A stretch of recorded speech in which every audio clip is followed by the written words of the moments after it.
ஸ்ரீமதே ராமானுஜாய நமக. ஆழ்வார் எம்பெருமானார் ஜீயர் திருவடிகளே சரணம். ஆச்சாரியன் திருவடிகளே சரணம்.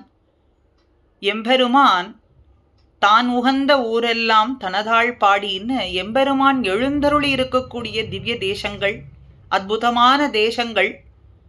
அந்த தேசங்கள் எல்லாம் எம்பெருமான் தன்னை அனுபவிக்கும்படி ஆழ்வார்களுக்கு தன்னை காட்ட, அதை கண்ட ஆழ்வார்கள் அந்த அனுபவத்தினுடைய பூரிப்பினாலே, ஹர்ஷத்தினாலே பீரிட்டு கொண்டு எழுந்த அந்த அனுபவங்களே பாசுரங்களாக வழிந்தது. அப்படி ஒவ்வொரு ஆழ்வார்கள் தங்களுக்கு ஏற்பட்ட அனுபவம் அந்தந்த திவ்ய தேசத்துல அங்கு எழுந்தருளி இருக்கக்கூடிய எம்பெருமானையும் திவ்ய தேசத்தையும் சேர்த்து மங்களாசாசனம் செய்திருக்கின்றார்கள். அதிலே முதலாவது திவ்ய தேசமான திருவரங்கம் பதின்மர் ஆழ்வார்கள் அனுபவத்தை அனுபவித்து அடுத்த திவ்ய தேசமான திருக்கோழியூர், திரு உறையூர் என்கின்ற திவ்ய தேசத்தையும் பார்த்தோம். 2 பாசுரங்களாலே 2 ஆழ்வார்கள் மங்களாசாசனம் செய்திருக்கிறார்கள் இந்த திவ்ய தேசத்துக்கு.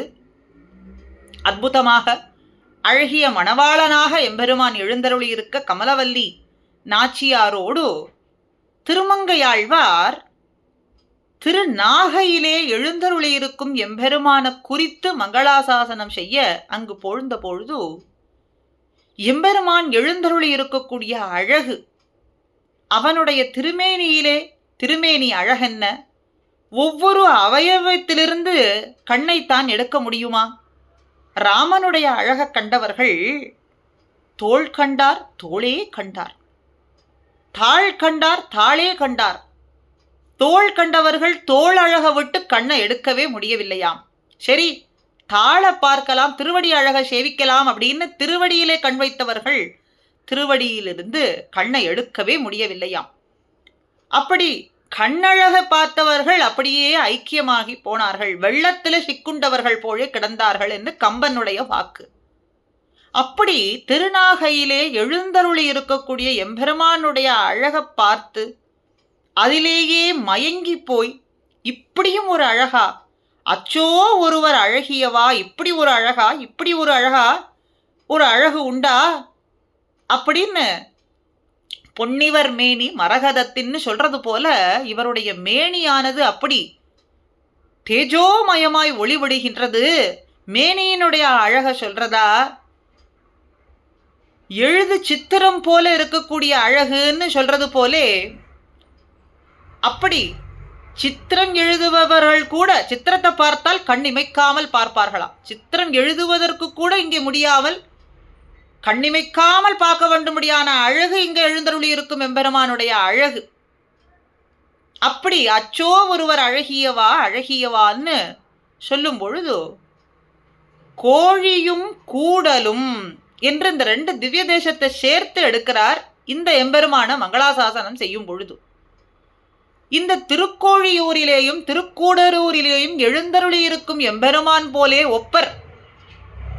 இங்கே திருநாகையிலே எழுந்தருளி இருக்கக்கூடிய எம்பெருமான் தான் அங்கு இப்படி அழகால எழுந்தருளி இருக்கின்றான். கோவலரே ஒப்பர் குன்ன மன்ன பாழியன் தோளும், தோள் அழகு ஒரு 4 உடையவர், பண்டு இவர் தம்மையும் கண்டு அறியோம். இவர் யாருன்னு இதுக்கு முன்னே தெரியவே இல்லையே, அறியாது இருந்தோமே. வாழியரோ இவர் வண்ணம் என்னில் மாக்கடல் போன்று உளர். இவருடைய வண்ணத்தை பார்த்து சொல்லலாம்னா மாக்கடல் போன்று இருக்கு, கடலினுடைய வண்ணம் போல இருக்கே. கையில் வெய்ய ஆழி ஒன்று ஏந்தி, கடுமையான ஆழி ஆழ்வார கையிலே ஏந்தி கொண்டிருக்கார், ஓர் சங்கும் வைத்துக் கொண்டிருக்கார். அச்சோ ஒருவர் அழகியவா, இவரினுடைய திருமேனி அழக பார்க்கலாம் அப்படின்னு பார்த்தவர் அதிலிருந்து மீள முடியாதபடி கார் வண்ணமே போன்றிருக்கு. கார் வண்ணம், கருங்கடல் போன்ற நிறத்தை உடையவரா இருக்கார். சரி, கையிலே கையழக பார்க்கலாம்னா கடுமையான ஆழி ஆழ்வார ஒரு கையிலேயும் ஆசிரித ரக்ஷணத்துக்காக எப்பொழுதும் காத்து கொண்டிருக்கும்படியான அடுத்த பாஞ்சஜன்ய ஆழ்வார் சங்கையும் ஒரு கையிலே பத்தி கொண்டிருக்கார். அவருடைய அழக, அச்சோ ஒருவர் அழகியவா, இந்த அழக சொல்ல முடியவில்லை. வேறு எந்த அவயவயத்தையும் அனுபவிக்க வேண்டும் என்று இல்ல. அவருடைய திருமேனி அழகு, அதுக்கு மேலே கையிலே ஆசிரித ரட்சணத்துக்காக ரக்ஷகன் அவனே, சர்வ ரக்ஷகனான எழுந்தருள் இருக்கக்கூடியவன் அவனே என்று பறைசாற்றும்படியாக கையிலே ஆழி ஆழ்வாரையும் பாஞ்சஜன்யத்தையும் ஏற்றிக் கொண்டிருக்கிறாரே, இந்த அழகு போராதா? அச்சோ ஒருவர் அழகியவான்னு சொல்லும் பொழுது கோழியும் கூடலும் கோவில் கொண்ட கோவலரே ஒப்பர் அப்படின்னு இந்த திவ்ய தேச திருக்கோழியூர் மங்களாசாசனம். திருக்கோழியூர் மற்றும் திருக்கூடலூர், அதனாலே கோழியும் கூடலும் கோவில் கொண்ட கோவலரே ஒப்பர். அங்கு எழுந்தருளி இருக்கக்கூடிய எம்பெருமானும் இவரேதான். இவர் போன்ற அழகியதாக எழுந்தருளி இருக்கிறார்கள். அதனால இந்த திருக்கோழியூரிலே அழகிய மணவாளன்னு சொல்றார்கள். திருவரங்கநாதனே இங்கே வந்து எழுந்தருளி இருக்கான், அதனாலேயும் அழகிய மணவாளன். அச்சோ ஒருவர் அழகியவான்னு கொண்டாடும்படியாக எழுந்தருளி இருக்கிறதுனாலே அழகிய பிள்ளையானவன். அதனாலே திருக்கோழியும் கோழியும் கூடலும் கோயில் கொண்ட கோவலரை ஒப்பர்னு திருமங்கையாழ்வார் மங்களாசாசனம். அடுத்து குலசேகர ஆழ்வார் பலஸ்ருதி சொல்லக்கூடிய பாசுரத்துல 2ஆம் 10 10ஆம் பாசுரம் பலஸ்ருதி பாசுரத்துல ஆழ்வார் உறையூருக்கு தான் தலைவன்னு சொல்லக்கூடிய பாசுரமா வாய்ந்திருக்கு. கோழிக்கோன், கோழிக்கோன், கோழியூர் கோன், திருக்கோழியூருக்கு தான் தலைவனானவன் அப்படின்னு தன்னை சொல்லிக் கொள்றார். அதனாலே அவர் இங்கே இந்த திவ்ய தேசத்தை மங்களாசாசனம் செய்வதாக அமைந்திருக்கின்றது. ஆக திருமங்கையாழ்வாரும் குலசேகர ஆழ்வாரும் 2 பாசுரங்களாலே இந்த திவ்ய தேசத்துக்கு மங்களாசாசனம். பிள்ளை பெருமாள் ஐயங்கார் சிறப்புடைய செல்வ திருப்பதிகள் போல இங்கு திருக்கோழியூர் திருமகள் நிலையாய் வாழக்கூடியதான உறையக்கூடிய இடமான உறையூர் என்ற திவ்ய தேசத்துல எழுந்தருள் இருக்கக்கூடிய எம்பெருமானானவன் நீ மிகவும் மறதியை உடைய இழிந்தவனான என்னுடைய மனசை பாதுகாக்க புகழ்மிக்க சிறந்த திவ்ய தேசங்களை போல நினைத்து இப்போ என்னுடைய மனசுல வந்து எழுந்தருளி இருக்காய்.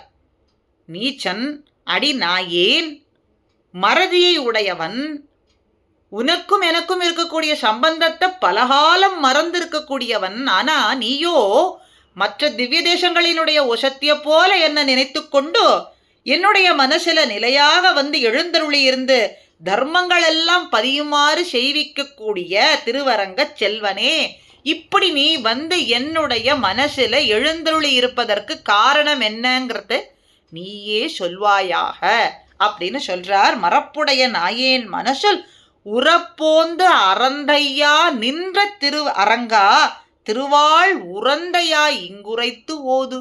இங்கு வந்து உறைந்ததற்கு காரணம் என்ன, அடியேன் மனசுல வந்து எழுந்தருளி இருக்கிறதுக்கு காரணம் என்னங்கிறத நீயே சொல்வாயாகன்னு இந்த திவ்ய தேசத்துக்கு அற்புதமாக மங்களாசாசனம் செய்கின்றார். அடுத்த திவ்ய தேசமான தஞ்சை மாமணி கோவில் அடுத்த பதிவிலே. ஸ்ரீமதே ராமானுஜாய நமஹா.